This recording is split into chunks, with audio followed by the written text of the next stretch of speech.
Okay, Chidambara கணித போட்டி 2024 தரம் 4க்குரிய கடந்த கால வினாத்தாள். அதுல அடுத்த கேள்விக்கு போவோம்.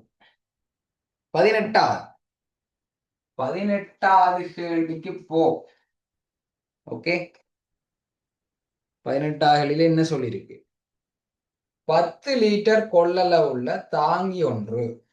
சரியா? 10 லிட்டர் கொள்ளளவுள்ள தாங்கின்னு சொன்னா டேங்க். என்ன, எல்லாரும் வீட்டுக்கு மேல ஏற்றி வச்சிருப்போம் டேங்க் உண்டு. அது அது மாதிரி 10 லிட்டர். என்ன, இது சின்ன டேங்க். சரி, சின்ன ஒரு அந்த 5 லிட்டர் கேன். அது மாதிரி 10 லிட்டர் கேன் ஒன்று இருக்கு. என்ன, 10 லிட்டர் கேன் ஒன்று இருக்கு. அந்த கேனுக்குள்ள ஒரு பானம் ஒன்றினால் நிரம்பி உள்ளது. அப்ப ஃபுல்லா இருக்கு. ஓகே, அங்கால ஒவ்வொரு 30 செகனுக்கும் 300 மில்லி லிட்டர் பானம் இத்தாங்கியிலிருந்து எடுக்கப்படுகிறது. ஒவ்வொரு 30 செகண்டுக்கும் அதுல இருந்து அள்ளி அள்ளி எடுக்கிறோம். சரியா? ஒரு ஜூஸ் வச்சுக்கொள்ளுங்களேன். ஒரு விளையாட்டு போட்டிக்கு தெரியும் தானே. இப்ப விளையாட்டு போட்டி எல்லா பள்ளிக்கூடத்துலயும் இப்ப விளையாட்டு போட்டி நடந்து கொண்டு இருக்குது. என்ன, விளையாட்டு போட்டின்னு சொன்னா ஒவ்வொரு ஹவுஸ்லயும் ஒரு பெரிய யூஸ் வாலியை கொண்டு வைப்பினோம். என்ன, யூஸ் வாலியை கொண்டு வச்சு போட்டு விளையாடுற ஆக்களுக்காண்டி கரைச்சி வைக்கிறது. விளையாடாத ஆக்களும் வந்து குடிச்சிட்டு குடிச்சு போறது. என்ன, அதெல்லாம் உங்களுக்கு அனுபவம் இருக்குதானே. அப்ப அப்படி ஒன்று வேலையா யோசிச்சு கொடுங்க. 10 லிட்டருக்கு ஜூஸ் போத்தல் உண்டு, ஜூஸ் வாளி உண்டு, நிரப்பி வச்சிருக்கோம். ஒவ்வொரு 30 செகண்டுக்கும் 300 மில்லி லிட்டர் இதுல இருந்து எடுக்க போறோம். கிள்ளி கிள்ளி கொடுக்க போறோம். வார எல்லாருக்கும், ஹவுஸுக்கு வார எல்லாருக்கும் கிள்ளி கிள்ளி கொடுக்க போறோம். எனின் தாங்கி முற்றாக வறுமையாக்குவதற்கு எத்தனை செகண்ட் தேவைப்படும்? ஃபுல்லா முடிக்கிறதுக்கு, அந்த 10 லிட்டரே முடிக்கிறதுக்கு. அப்ப லிட்டரை முதல்ல மில்லி லிட்டருக்கு மாத்துவோம். ஏன்டா கீழே மில்லி லிட்டர்ல வச்சிருக்கலாம். அப்ப ஏற்கனவே சொல்லி தந்துச்சேன். என்ன, 1 லிட்டர் எத்தனை milli litre? 1000 milli litre. 1000 milli litre. அப்ப 2 லிட்டர் எத்தனை milli litre? 2000 milli litre. 2000 milli litre. 3000 milli litre. 4000 milli litre. 10,000 milli litre. 1000 milli litre. Okay, very good. இப்ப மீட் பண்ணுவோம். 10 லிட்டர் 10,000 மில்லி லிட்டர். லிட்டரை மில்லி லிட்டரா மாத்தணும்னு சொன்னா 1000ஆல பெருக்கணும். லிட்டரை மில்லி லிட்டராக மாற்றணும்னு சொன்னால் 1000ஆல பெருக்கணும். 1000ஆல பெருக்கணும். 1000 1000 10,000 பெருக்கினா 10,000. ஓகே, இப்ப 10,000 மில்லி லிட்டர் ஜூஸ் இருக்கு. சரியா? 30 செகண்டுக்கு 300 மில்லி லிட்டர் எடுத்துட்டு போறாங்க.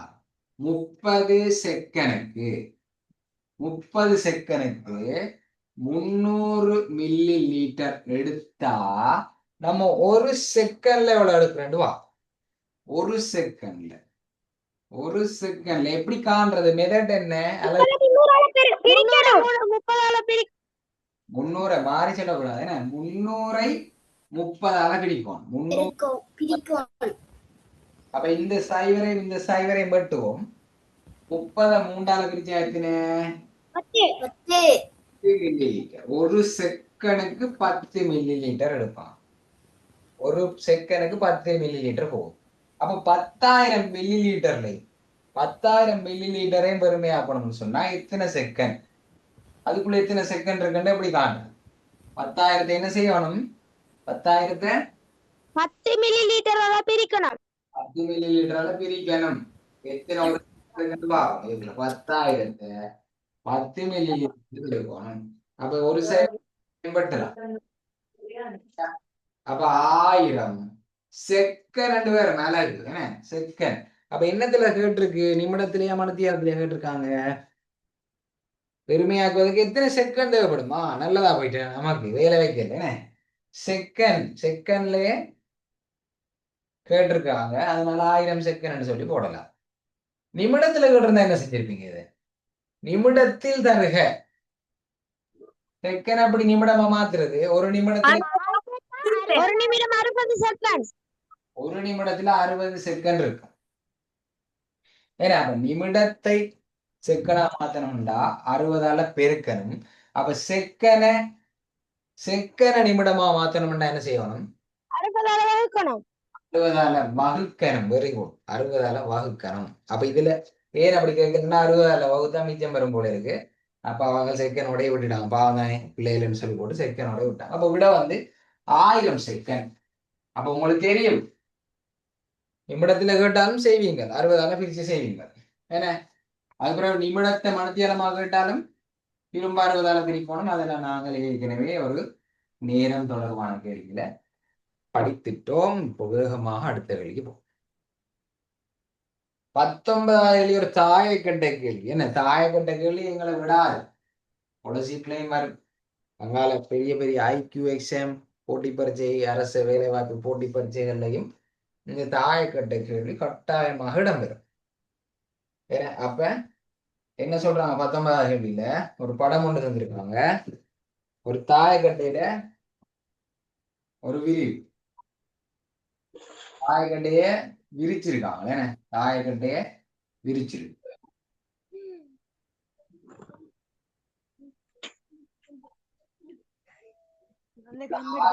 ஆறு இருக்காம். இதுல எவ்வளவு நம்பர் இருக்குன்னு தெரியாதாம். இதுல 3 நம்பர் இருக்காம். இதுல 6 இருக்காம். இதுல 9 இருக்காம். இதுல 7 இருக்காம். சரியா? யாரு? ராசி மீட் பண்ணுங்க. சரி, இப்ப விஷயத்துக்கு போவோம். என்ன சொல்றாங்க? சதுரமுகி தாயக்கட்டை ஒன்றின் விரிப்பு காட்டப்பட்டுள்ளது. படத்துல விரிச்சு வச்சிருக்காங்க தாயக்கட்டை. இங்க பாருங்க, இதை மடிச்சா இதை இப்படி மடிச்சு போட்டு இந்த பக்கத்தை இப்படி மடிச்சிட்டு இந்த பக்கத்தை நேரா மடிச்சிட்டு இவரை நேரா மடிச்சா 4 பக்கம் கவர் ஆயிட்டு இவர் அங்க வர போற, மேல வர போற. சரியா? இவர் மேல வர போற. ஓகே தானே? சரி, அப்ப போவோம் கேள்விக்கு. எதிர்முகங்களில் உள்ள எண்களின் கூட்டுத்தொகை 12 ஆகும். எதிர்முகம் என்று சொன்னா என்னன்னு சொன்னா, இப்ப உதாரணத்துக்கு நான் செஞ்சு காணையில இது ஒரு தாயக்கட்டை என்னச்சு கொள்ளுங்க. இது வந்து கனவுரு, இது சதுரமுகம் இல்லை. இது ஒரு தாயக்கட்டை என்னச்சு கொள்ளுங்க. எதிர்முகம் சொன்னா என்ன? இவருக்கு எதிர்முகம் உண்டா, அவருக்கு பின்னுக்குள்ளது. வெரி குட், அவ்வளவுதான் எதிர்முகம்.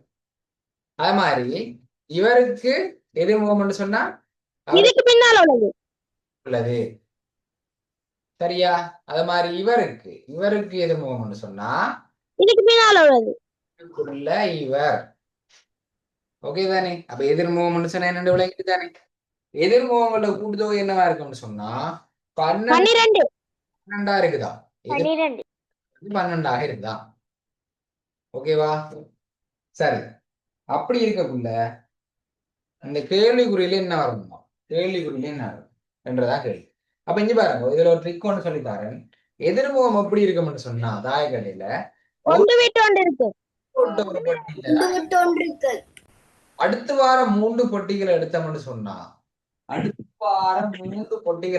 சொன்னா ஒன்று விட்ட ஒன்றுதான் எதிர்முகமா இருக்கும். இப்ப 3க்கு எதிர்முகம் வந்து யாரா இருப்ப?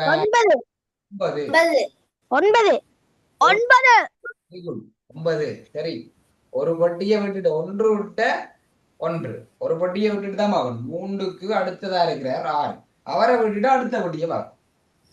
அப்ப 3ம் 9ம் எதிரெதிரில இருக்கு. 3ம் 9ம் எதிரெதிரில இருக்கு. கூடி பாருங்க, 12 வரும். 12 வருது. 12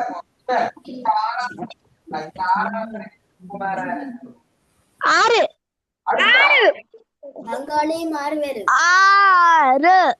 ஆறுக்கு அடுத்தது இது ஒரு விட்டுட்டு தான் ஆகணும். அப்ப ஏன் 2 பேரும் எதிரெதிரில இருப்பீனா? 6 எதிரில இருப்பீங்க. 12. 12. சரி, அப்ப 7 என்றதுக்கு எதிர்முகம் யாரு? 7 என்றதுக்கு 12 7ஆல கழிக்கணும். 12 7ஆல கழிக்கணும். 5. சரி, மியூட் பண்றேன். எல்லாருக்கும் விட தெரிஞ்சிருக்கு. தாயக்கட்டைகள் தொடர்பான அறிவுகள் இருக்கு. தாயக்கட்டையில விளையாடி பிராக்டிஸ் பண்ணிட்டீங்க போல இருக்கு. சரி, அப்ப 7க்கு எதிரில் இருக்கிறவர் ஒரு பொட்டி விட்டு அடுத்த ஏன்னா இவேல் 2 பேரும் எதிரில் இருப்பினா, அது மாதிரி இவேல் 2 பேரும் எதிரில் இருப்பினா, இவேல் 2 பேரும் எதிரில் இருப்பினா. அப்ப 7க்கு எதிரில் என்ன நம்பர் வந்தா 12 வரும்? கூட்டுத்தொகை 12 வரும். 5 வந்தாதான் 12 வரும். ஏன்னா 7 5 12. ஏன்னா 12ல இருந்து 7 கழிச்சோம்னா 5 வரும். ஆகுது 7க்கு எதிரில் இருக்கிற முகம் விடையாக 5 வரும். தாயக்கட்டை. சரியா? ஓகே, இப்ப அடுத்த கேள்விக்கு போவோம். சரியா? தாயக்கட்டைகள் தொடர்பான கேள்வி பார்த்தாச்சு. இப்ப நாங்கள் அடுத்த கேள்விக்கு போகலாம். அடுத்த கேள்வி 20வது கேள்வி. 20வது கேள்விக்கு போகிறோம். என்ன சொல்றாங்க? குறித்த பிரதேசம் ஒன்றில் மே மாதத்திற்கான சராசரி வெப்பநிலை 21 பாகசி. சராசரி வெப்பநிலை என்று சொல்லியிருக்கலாம். அது என்ன சராசரி வெப்பநிலை? மே மாதம் புல்லா, மே மாதத்துல ஒரு நாள் இருக்காது. ஏன்னா மே மாதம் சொன்னா 31 நாள் இருக்கு. 31 நாளும் வித்தியாசமா இருக்கு. சில நேரம் 20 இருக்கும், 19 இருக்கும், 22 இருக்கும், 23 இருக்கும், 15 இருக்கும். எல்லாத்தையும் கூட்டி கால்குலேட் பண்ணி பார்க்கக்குள்ள மே மாசத்துல சராசரியா 21 பாகசி இருந்திருக்கு வெப்பநிலை. சரியா? அதுக்கு பிறகு நவம்பர் மாதத்துக்கான சராசரி வெப்பநிலை நவம்பர் சொல்றாங்க. ஓகே, நவம்பர்ல என்ன நடக்குதா? நவம்பர் மாதத்துக்கான சராசரி வெப்பநிலை மே மாத சராசரி வெப்பநிலையின் பாருங்க. அப்ப இன்கேள்வி ஏற்கனவே முதலாவது கேள்வி இன்கேள்வியா இருந்தது, இன்னொரு கேள்வி இன்கேள்வி இருந்தது இல்ல, 2 இன்கேள்வி இருக்கு. நேற்று பார்த்தாங்க 2 இன்கேள்வி. 9வது கேள்வி இன்கேள்வி 2 இன். இப்ப பாருங்க 3வதாகவும் ஒரு இன் வந்துட்டு. ஏன்னா இன் படிச்சுட்டான். இன்னன்னு சொன்னா என்ன? இன்னன்னு சொன்னா பெருக்கல். பெருக்கல். சொன்னா பெருக்கல் படிச்சுட்டான். ஏன்னா இன்னுக்கு பதிலா பெருக்கெல்லாம் போடுவோம். அப்ப என்ன சொல்றாங்களா? நவம்பர்ல என்ன நடக்குதா? நவம்பர் மாதத்துக்கான சராசரி வெப்பநிலை மே மாத வெப்பநிலை 1/3 மே மாத வெப்பநிலை 21. இந்த வெப்பநிலையின் மே மாத வெப்பநிலை 21 மே மாத வெப்பநிலையின் 1/3. சரியா? இது விளங்கிச்சா போட்டது? மே மாத வெப்பநிலை 21 மே மாத வெப்பநிலையின் 1/3. அப்ப இன்னன்னு சொன்னா பெருக்கல். ஏன்னா அப்ப 21 ஒண்டால பெருக்கினா 21 கீழே 3 இருக்கு. என்ன விட்டலாம்? எத்தனை வகுத்தா? எத்தனை? 7 பாகசி. நவம்பர்ல 7ல நிக்குதான். அப்ப இது ஸ்ரீலங்கா இல்ல போல இருக்கு, இது வேற கனடா போல இருக்கு. ஏன்னா வெளிநாடு போல இருக்கு. இப்படி எல்லாம் வருமா ஸ்ரீலங்கால? நமக்கு நவம்பரா இருந்தாலும் சரி, டிசம்பரா இருந்தாலும் சரி, 32க்கு மேலா. என்ன வெப்பநிலை எப்பவுமே நம்ம நாட்டுல 30 மேலதான் இருக்கும். சரியா? அப்கண்ட்ரி நுவரேலியா, கண்டி நுவரேலியா மாதிரி இடங்கள்ல குறைவாக இருக்கு. இப்படி இருக்கு. என்ன நமக்கு எப்பவுமே கூடாதான் இருக்கு. ஓகே, அப்ப அதெல்லாம் தேவையில்லை. இந்த கேள்வியின்படி நவம்பர் மாதம் நாங்க 7 கண்டுபிடிச்சிட்டோம். 7 பாகசியா. ஓகே, அங்கால என்ன சொல்றாங்க? செப்டம்பர் மாதத்துக்கான சராசரி வெப்பநிலை நவம்பர் மாத சராசரி வெப்பநிலையின் 2 மடங்காம். சரியா? அப்ப செப்டம்பர் நடுவுலானே வரும். செப்டம்பர் நவம்பரை போல என்னவாம்? நவம்பரை போல 2 மடங்கா. அப்ப நவம்பர் 7 சொன்னா செப்டம்பர் எவ்வளவு இருந்திருக்கும்? 14 மடங்கு. 14 வெரி குட். 2ஆல பெருக்கணும் 14 பாகசியா இருந்திருக்கு. சரி, இப்ப கேள்வி என்ன சொல்றாங்க? கேள்வி என்ன? செப்டம்பர் மாதத்தில் நிலவிய சராசரி வெப்பநிலை. அப்ப கண்டுபிடிச்சிட்டோம். என்ன கேள்வியே தான் பாருங்க, சிம்பிள் கேள்வி ஒன்று. 20வது கேள்வி சிம்பிளா வந்திருக்கு. என்ன அப்ப இவர் மே மாதத்தை வச்சுக்கொண்டு நவம்பர் மாதத்தை கண்டார். என்ன மே மாதத்தின் 1/3 கண்டபடியா 1/3 பெருக்கினா 7 வந்தது. இனி என்ன சொல்றாங்க? செப்டம்பர் நவம்பரை போல 2 மடங்கா. நவம்பரை போல 2 மடங்குண்டா 7 2 16. சிம்பிளா போட்டிருக்காங்க. 20வது கேள்வி.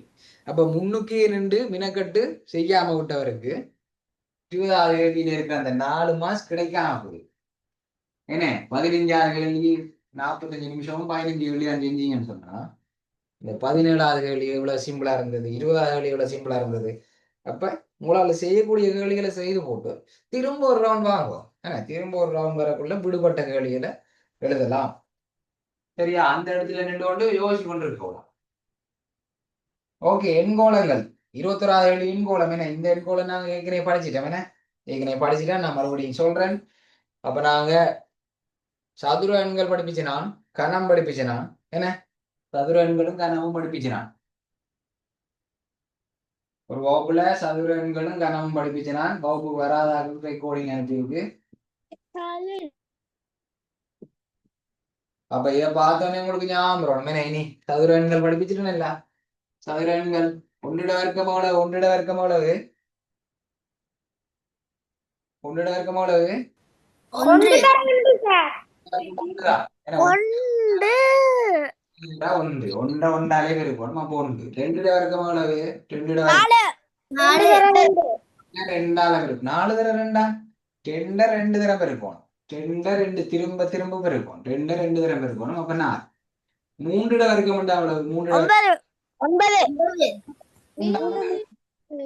நம்பர். ஒரு நம்பர் அதே நம்பரால பெருக்கிறதா சதுர எண்ணுன்னு சொல்லுவோம். வெயிட் பண்ணுங்க இப்ப எல்லாரும். நான் காய்க்கிறேன். என்ன எல்லாருக்கும் இந்த கேள்வி நாங்க ஆல்ரெடி படிச்சிட்டோம். என்ன அப்ப மூண்டால பெருக்கினா 9 வரும். என்ன சதுரன் என்று சொன்னா என்ன சொன்னா, சதுரன் பெரிய வகுப்புல நிறைய வர்க்க என்னன்னு சொல்லி படிப்போம். அது இப்ப தேவையில்லை எங்களுக்கு. சதுரன் சொன்னா என்ன சொன்னா, ஒரு நம்பரை அதே நம்பரால இருக்கு. அப்ப 4 சொல்லி இந்த கணம் 4 வர்க்கம்டா 4 தர 4, 4 4 4 16. அங்கால 5 வர்க்கம் சொன்னா 5 தர 5 25. 6 வர்க்கம்டா 6 தர 6 36. இதே மாதிரி நான் கணம் படிப்பிச்சுட்டேன். ஒன்றிங்கனம் ரெண்டிங்கனம் மூணிங்கனம் எல்லாம் டக்குன்னு சொல்லணும். என்ன சொல்ல தெரிஞ்சிருக்கணும். அப்பதான் இந்த மாதிரி எண்கோளங்கள்ல பார்த்தோன்னே ஞாபகம் வரும். அப்ப இங்க 9 இருக்கு. 9 இந்த இருக்கு. மூன்றுட வர்க்கம். என்ன மூன்றுட வர்க்கம் தான் 9. அப்ப 9க்கு கீழே சும்மா குறிச்சு கொள்ளுவோம். என்ன இவர் மூன்றுட வர்க்கம் வந்திருக்கார். 16 இந்த இருக்கு. 16 4 வர்க்கம் 25. 25 இந்த இருக்கு. இந்த இருக்கு 25. 25 என்னோட வந்தது 5 வர்க்கம். அப்ப பாருங்க 3 4 5. அடுத்தது என்ன? அடுத்தது என்ன என்னவா இருக்கும்? 6 6 வர்க்கம். 6 வர்க்கம் எவ்வளவு? 6 வேற 6 எவ்வளவு? 36 36. அதுக்கு பாருங்க 49. அப்ப 7 வர்க்கம் 7 7 49. 7 7 49. அப்ப பாருங்க 3 4 5 6 7. அடுத்தது என்ன? 8 வெரி குட். 8 8 64 9 9 81 10 10 100. சரியா? 225 வரைக்கும் பாடமாக்க சொன்னாங்க போல. 225 எப்படி வரும் சொல்லுமா? 225 எது ஏதாவது வரைக்கும் 225 வரும். 15 15 வெரி குட். 15 தர 15 225. என்ன அப்ப இதுக்கு விட என்ன? A சமன் 36, B சமன் 64. இந்த மெத்தட்ல செய்யாம வேற மெத்தட்லயும் செய்யலாமா? என்னண்டு? இப்ப 9ஓட 7 கூட்டினா 16, 16ஓட 9 கூட்டினா 25, 25ஓட 11 கூட்டினா 36, 36ஓட 13 கூட்டினா 49. அப்படியும் செய்யலாமா? நல்ல ஐடியா இருக்கு. சரி ஓகே, அவரோட ஐடியான்னு சொல்றேன் பாப்போம். 9 16 25 டேஷாம், அதனால 49 டேஷாம் 81. அவர் சொல்ற 9ஓட 7 கூட்டினா 16. சரியா? அடுக்கு பிறகு எவ்வளவு கூடுது? 9. 9 கூட்டினா 25. அப்ப இங்க பாருங்க 7. ஏன்னா ஒற்றை எண்கள் 7 வந்திருக்கு, 9 வந்திருக்கு. 9 அடுத்த ஒற்றை எண் என்ன? 11 கூட்டம் பிளஸ் 11. 25ஓட 11 கூட்டினா 36. சரியா வந்துட்டு. வெரி குட், நல்ல ஐடியா. சரியா? 11 அடுத்த ஒற்றை எண் என்ன? 11 அடுத்த ஒற்றை எண் 13. ஓகே, 13 கூட்டினா 49. சரியா வருது. என்ன 36ஓட 13 கூட்டினா 49. சரியா வருது. 13 அடுத்த ஒற்றை எண் என்ன? 15. 15 கூட்டுவோம். 49ஓட 15 கூட்டினா 9. 64 64 அங்கால 64. சரியா வந்து வெரி குட். ஓகே, நல்ல ஒரு முறை. ஒரு முறை தான் ரெண்டு இல்லை தானே கேள்விக்கு, என்ன பல முறைகள் இருக்கும். அப்ப சரியா அப்படி எழுதிட்டா ஓகே. ஓகே, வெரி குட் தம்பி, வெரி குட்டா. 2 3 முறைகள்ல செய்யறதுக்கு பழம் வெட்டிக்கா. ஓகே, அடுத்து அடுத்த கேள்வி போவோம். 22வது கேள்வி. 22வது கேள்வி 22. Question number 22. தராசு தராசு ஒன்று ஒரு தட்டில் இடப்பட்ட 3 எக்ஸ்கள். அந்த தட்டு தராசெல்லாம் நீங்க பார்த்தே இருக்க மாட்டீங்க. ஏன்னா முன்னொரு காலத்தில் இருந்தது, கடைகள்ல முன்னொரு காலத்துல இருந்தது. இப்படி இருக்கும், இப்படி ஒரு தட்டு இருக்கும். அது மாதிரி இப்படி ஒரு தட்டு இருக்கும். இப்ப எல்லாம் டிஜிட்டல் தராசுகள் இருக்கும். வச்சா டிஜிட்டல் மீட்டர் வரும். முந்தி இதுல நாங்க வாங்கின மரக்கறியை ஒரு தட்டுல போட்டுட்டு அங்கால 1 கிலோ கல், அரை 1 கிலோ கல் எல்லாம் இருக்கும். அப்ப இதுல ஒரு முள் ஒன்று இருக்கும். முள்ளு வந்து சரியா நேரா இருந்தா தான் இந்த ரெண்டும் சமனா இருக்கும். அப்ப அது வரைக்கும் அந்த படிக்கற்களை போடுவாங்க. அதான் இந்த கேள்வி. அதுல என்ன நடக்குது? தராசு ஒன்றில் ஒரு தட்டில் இடப்பட்ட 3 எக்ஸ்கள். சரியா? 3 எக்ஸ் அது எவ்வளவுன்னு தெரியாது. தெரியாட்டி நம்ம எக்ஸ் தானே, ஏன்னா தெரியாட்டி நம்ம எக்ஸ கூப்பிடுவோம். அப்ப இதுக்குள்ள 3 கல், 3 எக்ஸ போடுறாங்க. 3 எக்ஸ் போட்டிருக்கு. மறுதட்டுல 10 வை, அது இன்னொரு நம்பர், அது எவ்வளவுன்னு தெரியாது. அப்ப வையணும் 10 வை சமப்படுத்தியாச்சா. சரியா? அப்ப ரெண்டு இந்தியால 3 எக்ஸ வச்சாங்களாம், அங்காள தட்டுல 10 வைய வச்சாங்களாம். அப்ப ரெண்டும் அப்படியே சமனா நிக்குதா. அப்ப அதுல இருந்து என்ன தெரியுது எங்களுக்கு? 3 எக்ஸும் 10 வையும் என்னவா கொண்டு கொண்டு சமம். என்ன தெரியுது இல்ல? சூப்பர். ஓகே, சரி, பரவாயில்ல. 10 வை. இப்ப என்ன சொல்றாங்க? ஒரு எக்ஸ் வந்து என்ன 1.5 1.5. ஒரு எக்ஸ் வந்து ஓகே, ஒரு எக்ஸ் வந்து 1.5. அப்ப எக்ஸுக்காக என்னத்தை போடட்டாம்? 1.5 போடட்டாம். அப்ப உங்களுக்கு தெரியும், 3 எக்ஸும் என்ன செய்து ஒன்றோட ஒன்று என்ன சொல்லி தந்தனா? 3 எக்ஸும் ஒன்றோட ஒன்று என்ன செய்றீனா? பெருக்கப்படுது பெருக்கப்படுது. எந்த குறியுமே இல்ல. கூட்டல் இல்ல, கழித்தல் இல்ல, பிரித்தல் இல்ல, பெருக்கல் இல்ல. பக்கத்து பக்கத்துல ஒரு நம்பரும் ஒரு எழுத்தும் இருந்தா அவங்க 2 பேரும் பெருக்கப்படுறாங்கன்னு அர்த்தம். அப்ப 3 எக்ஸும் பெருக்கப்படுறினம். அந்த எக்ஸுக்காண்டு தான் தந்திருக்கு எங்களுக்கு 1.5. அப்ப 3 1.5 அல்ல 1.5 3ஆல பெருக்குவோம். அங்கால வைக்கு பெருமானம் தந்திருக்கா? இல்ல, வைக்கு பெருமானத்தை காணட்டா. வை எவ்வளவு வந்து காணட்டாம். அப்ப வை அப்படி இருக்குது.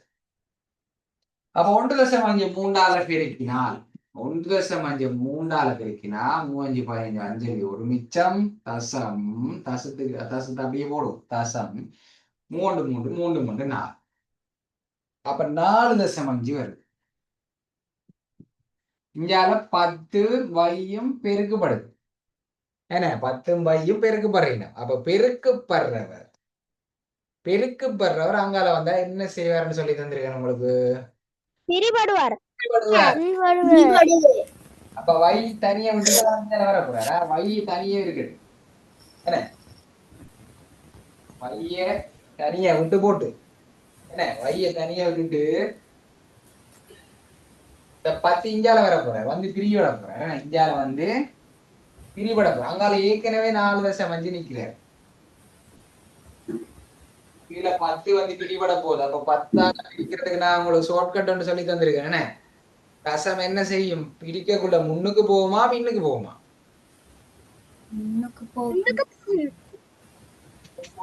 போகுமா? முன்னுக்கு போகும். 10ஆல பிரிச்சா எத்தனை தானம் முன்னுக்கு போகும்? 10க்கு எத்தனை சைவர் இருக்கு? ஒரு சைபர். ஒரு சைவரண்டா எத்தனை தானம் முன்னுக்கு போகும்? ஒரு தானம். ஒரு தானம் முன்னுக்கு போனா 4க்கு முன்னுக்கு தசம் வந்துச்சு. அப்ப விட வந்து என்ன? சைவ தசம் 4 ஆச்சு. 4 தசம் லங்கினதா? லங்கினதா? ஓகே. அப்ப 23ஆவது கேள்வி மட்டும் போறா. தாண்டி போயிட்டு இருக்கு, பரவாயில்ல. எக்ஸாம் கிட்ட வந்து தானே 23வது கேள்வி நீங்கள் ஏற்கனவே செய்த கேள்வி. 2025 பேப்பர்ல இந்த கோயின்ஸ் அந்த நாணய குட்டி என்று சொல்லி ஒரு கேள்வி இருக்கு என்ன, 2025ஆம் ஆண்டு தரம் 4ஆம் ஆண்டு ஏப்ரல் 23வது கேள்வியா என்ன கேள்வி வந்ததோ அதே கேள்விதான் 2024ஆம் ஆண்டு 23வது கேள்வியில வந்திருக்கு. சரியா? அங்க நாணய குட்டி ரெண்டு சொல்லி வந்திருக்கு. இங்க ஒட்டி ஒட்டி என்ன சொன்ன, ஸ்டிக்கர்னு சொல்லி போட்டுட்டாங்க. ஸ்டிக்கர். அப்ப அதை டக்குன்னு செஞ்சு முடிச்சு விடுவோம்.